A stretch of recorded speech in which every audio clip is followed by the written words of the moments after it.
नमस्कार, जय श्री राम। मैं विपिन विश्वकर्मा आपका स्वागत करता हूं अपने YouTube चैनल पर। आज बात करेंगे इलेक्ट्रिसिटी की। विद्युत या इलेक्ट्रिसिटी हमेशा से हमारे बीच मौजूद है, मगर इसकी खोज का श्रेय बेंजामिन फ्रैंकलिन को दिया जाता है। बेंजामिन फ्रैंकलिन अमेरिकन थे। उन्होंने 1752 में एक एक्सपेरिमेंट किया था जो आज तक काफ़ी मशहूर है। उन्होंने इस एक्सपेरिमेंट में एक पतंग का प्रयोग किया था। उन्होंने एक तूफान वाले दिन पतंग की डोर में एक चाबी बांधकर उड़ाई। जब आसमानी बिजली धातु की चाबी से टकराई तो ये सिद्ध हो गया कि ये बिजली जो हम लोग घरों में इस्तेमाल करते हैं और वो बिजली, आसमानी बिजली, दोनों एक ही प्रकृति की हैं। खैर, बिजली की खोज किसी एक व्यक्ति का काम नहीं है, इससे बहुत से नाम जुड़े हुए हैं, जैसे कि Michael Faraday, Alessandro Volta, Andre Marie Ampere, J Thomson वगैरह वगैरह। बिजली की खोज एक दिन का काम भी नहीं है, ये एक लंबे समय तक चलने वाले प्रयोगों और खोजों का परिणाम है। चलिए शुरुआत से देखते हैं। पहला नाम आता है थेल्स ऑफ मिलेटस का। इन्होंने 600 बीसी में एक प्रकार की लार, एम्बर, को ऊन से रगड़ा तो उन्होंने ये पाया कि वो हल्की और छोटी वस्तुओं को अट्रैक्ट कर रही है। ये स्टैटिक इलेक्ट्रिसिटी का पहला उल्लेख था। इनके बाद 17वीं सेंचुरी में सर विलियम गिलबर्ट आते हैं, जिन्होंने विद्युत और चुंबक के गुणों का अध्ययन किया और इलेक्ट्रिसिटी शब्द को पॉपुलर किया। अलेक्जेंड्रो वोल्टा, इन्होंने 1800 में पहली बैटरी बनाई और पेटेंट करवा लिया। फिर आते हैं एंड्रे मैरी एम्पियर और माइकल फैराडे। इन्होंने इलेक्ट्रिक करंट और मैग्नेटिज्म के संबंध को समझाया और मोटर और जनरेटर के विकास की नींव रखी। फिर थॉमस एडिसन, इन्होंने इलेक्ट्रिसिटी को 19वीं सेंचुरी के एंड में घरेलू उपयोग के लिए सुलभ बनाया। इलेक्ट्रिसिटी की खोज के बारे में जानने के बाद अब जानते हैं कि इलेक्ट्रिसिटी है क्या। सबसे आसान शब्दों में कहें तो इलेक्ट्रिसिटी या विद्युत एक तरह की ऊर्जा है जिसकी उत्पत्ति चार्ज की उपस्थिति एवं भाव से होती है। Electricity is a set of phenomena associated with the presence and motion of electric charge. Electric charge is the fundamental property of matter. अच्छा, अगर आप लोगों को याद हो तो जब हम लोगों ने पढ़ाई की थी, जब हम लोगों ने ये चैप्टर पढ़ा था, तो शायद हम लोगों ने चार्ज को इमेजिन किया था और चार्ज की लंबी चौड़ी डेफिनेशन भी पढ़ी थी। खैर, चार्ज इलेक्ट्रिक चार्ज मैटर की बेसिक प्रॉपर्टी होती है। ये दो प्रकार के होते हैं, पॉजिटिव यानी कि प्रोटॉन्स, नेगेटिव जैसे कि इलेक्ट्रॉन्स। अपोजिट चार्ज एक दूसरे को अट्रैक्ट करते हैं और सेम चार्ज एक दूसरे को रिपल करते हैं। जब यही चार्ज किसी ऑब्जेक्ट के सरफेस पर ज़्यादा मात्रा में अक्यूमुलेट हो जाते हैं मगर मोशन नहीं करते तो ये स्टैटिक इलेक्ट्रिसिटी को जन्म देते हैं। बेसिकली इलेक्ट्रिक चार्ज के इम्बैलेंस से ये स्टैटिक इलेक्ट्रिसिटी पैदा होती है। एग्जाम्पल के लिए, अगर हम किसी बलून को फुलाकर अपने बालों के पास ले आएं तो हेयर फॉलिकल्स खड़े हो जाते हैं। वो इसी स्टैटिक इलेक्ट्रिसिटी की वजह से या चार्जेस के इम्बैलेंस की वजह से होता है। दूसरी है डायनामिक इलेक्ट्रिसिटी या फिर इलेक्ट्रिक करंट। इलेक्ट्रिक करंट का जन्म इलेक्ट्रिक चार्ज का किसी निश्चित दिशा में लगातार प्रवाह होने के कारण होता है। इलेक्ट्रॉन्स कंडक्टर्स में ही फ्लो कर सकते हैं, जैसे कि लोहा, तांबा आदि। इलेक्ट्रिसिटी कंडक्टर्स में ही फ्लो कर सकती है, वो इसलिए क्योंकि उसमें फ्री इलेक्ट्रॉन्स होते हैं। वही इंसुलेटर जिसमें फ्री इलेक्ट्रॉन्स नहीं होते हैं उसमें इलेक्ट्रिसिटी फ्लो नहीं कर सकती। विद्युत धारा इलेक्ट्रिक करंट दो प्रकार का होता है। पहला ऑल्टरनेटिंग करंट या प्रत्यावर्ती धारा और दूसरा डायरेक्ट करंट या सीधी धारा। पहले लेते हैं ऑल्टरनेटिंग करंट को। ये विद्युत की वो धारा है जिसमें विद्युत आवेश इलेक्ट्रिक चार्ज लगातार अपनी दिशा बदलते हुए प्रवाहित होता है। इसका मैग्नीट्यूड भी कांस्टेंट नहीं रहता, समय के साथ बदलता रहता है। इसी बिजली का इस्तेमाल हम लोग आम जिंदगी में करते आए हैं।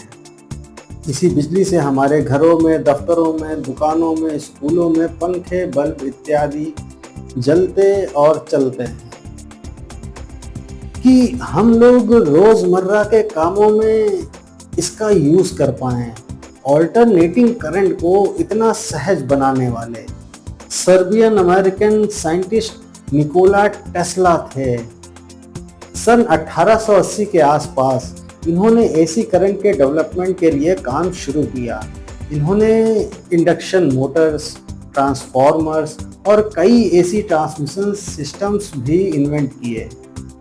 टेस्ला ने ये साबित कर दिया कि एसी करंट को हम लोग एफिशिएंटली दूर तक ट्रांसमिट कर सकते हैं, जो कि डायरेक्ट करंट के मामले में नहीं किया जा सकता। टेस्ला के बनाए हुए मॉडल्स, टेस्ला के किए गए एक्सपेरिमेंट्स की वजह से ही इलेक्ट्रिसिटी इतनी डेवलप हो पाई है। वो एक महान साइंटिस्ट थे जिन्होंने दुनिया को एक नया आयाम दे दिया। मगर आपको बता दें कि निकोला टेस्ला, जिन्होंने बिजली को घर घर तक पहुंचाया, एटॉमिक थ्योरी पर बिलीव नहीं करते। उन्होंने एटॉमिक थ्योरी का खुलकर विरोध किया था और सब एटॉमिक पार्टिकल्स, इलेक्ट्रॉन्स, प्रोटॉन्स और न्यूट्रॉन्स के कॉन्सेप्ट को भी सिरे से नकार दिया था। उन्होंने कभी कहा था, there is no such thing as electrons creating electric charge, electricity is not made up of particles. 1930 में उन्होंने इलेक्ट्रॉन्स को फिक्शनल पार्टिकल्स कहा था। वो ईथर में बिलीव करते थे। उनका मानना था कि मैटर और एनर्जी कॉन्टिन्यूअस हैं, एटम के पार्टिकल्स नहीं होते।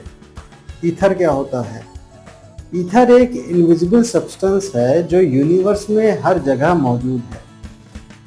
ये एक मीडियम की तरह है जिसमें लाइट, हीट, इलेक्ट्रिसिटी और मैग्नेटिज्म ट्रेवल करता है। मगर ईथर थ्योरी को साइंस में जगह नहीं मिल पाई, इसे रिजेक्ट कर दिया गया। लेकिन निकोला टेस्ला ईथर पर, इस थ्योरी पर मरते दम तक बिलीव करते रहे। अब डीसी करंट के बारे में बात करते हैं। डीसी करंट, डायरेक्ट करंट, सीधी धारा।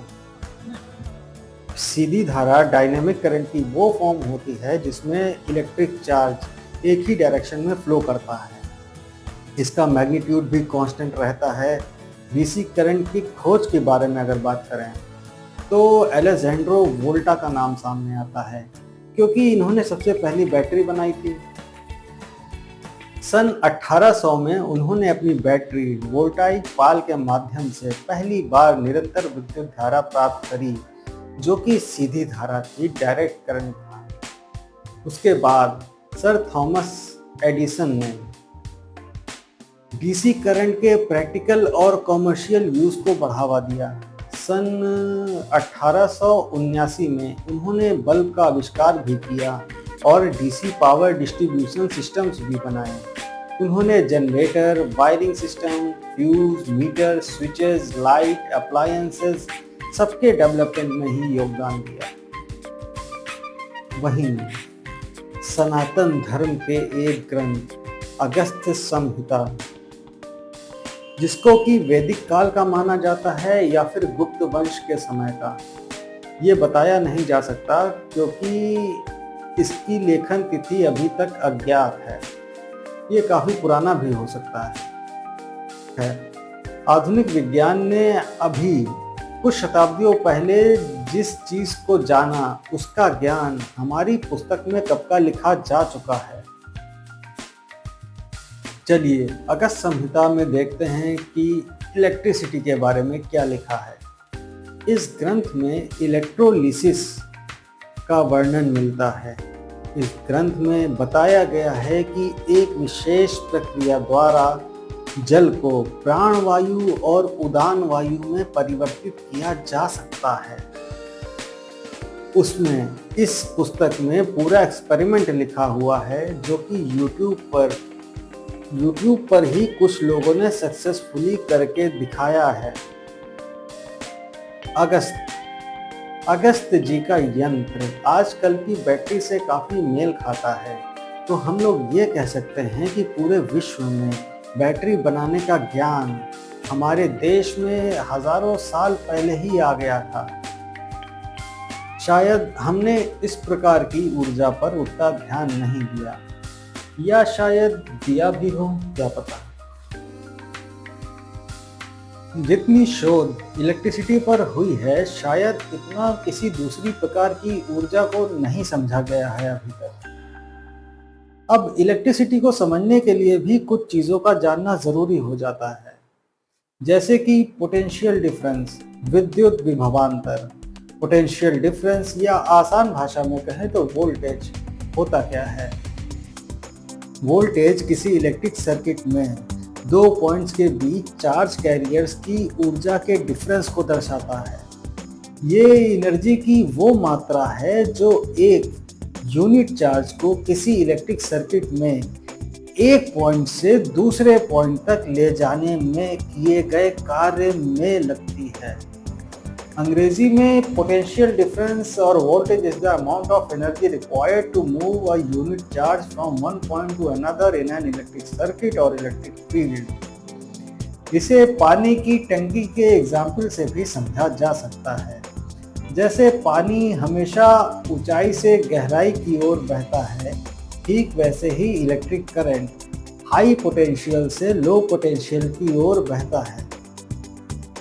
लो पोटेंशियल किसी बैटरी के नेगेटिव टर्मिनल में होता है, जहां इलेक्ट्रॉन्स की मात्रा ज़्यादा होती है। पॉजिटिव साइड वाले टर्मिनल में इलेक्ट्रॉन्स की कमी होती है, तो उसे हाई पोटेंशियल कहते हैं। हाई पोटेंशियल पॉजिटिव साइड वाले टर्मिनल को कहते हैं, यहाँ पर इलेक्ट्रॉन्स की कमी होती है। इलेक्ट्रॉन्स हमेशा नेगेटिव साइड लो पोटेंशियल से हाई पोटेंशियल पॉजिटिव साइड की ओर प्रवाहित होते हैं, और इलेक्ट्रिक करंट इसके उलट पॉजिटिव से नेगेटिव हाई पोटेंशियल से लो पोटेंशियल की तरफ बहता है। पोटेंशियल डिफरेंस को हम लोग एक इंजन की तरह मान सकते हैं जो कि इलेक्ट्रॉन्स को एनर्जी देता है। मेटल्स जैसे कि कॉपर, एल्युमिनियम, आयरन एटसेट्रा, इनके एटम्स में फ्री इलेक्ट्रॉन्स होते हैं जो कि एटम्स में ही इर्द गिर्द घूमा करते हैं। विद्युत विभवांतर या पोटेंशियल डिफरेंस इन्हीं फ्री इलेक्ट्रॉन्स पर फोर्स लगाता है, जिससे वो इलेक्ट्रॉन्स एक निश्चित दिशा में मूव करने लगते हैं। यही इलेक्ट्रॉन्स कंडक्टर्स में मौजूद एटम से टकराते हैं तो हीट उत्पन्न होती है। तभी बिजली के उपकरण गर्म हो जाते हैं। खैर, ये टॉपिक बहुत बड़ा है, एक वीडियो में तो ये पूरा कवर नहीं हो सकता। इस पर और वीडियो बनेंगे।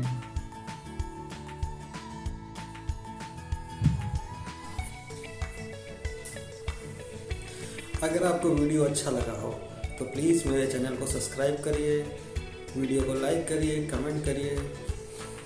जिसका मन नहीं कर रहा है वो भी अगर सब्सक्राइब कर लेगा तो आगे मैं और इंटरेस्टिंग वीडियो दे पाऊँगा। और जो भी कमियाँ हों आप प्लीज़ मुझे कमेंट में बताइए, मैं कैसे अपने वीडियोस को और अच्छा कर पाऊँ। Thank you.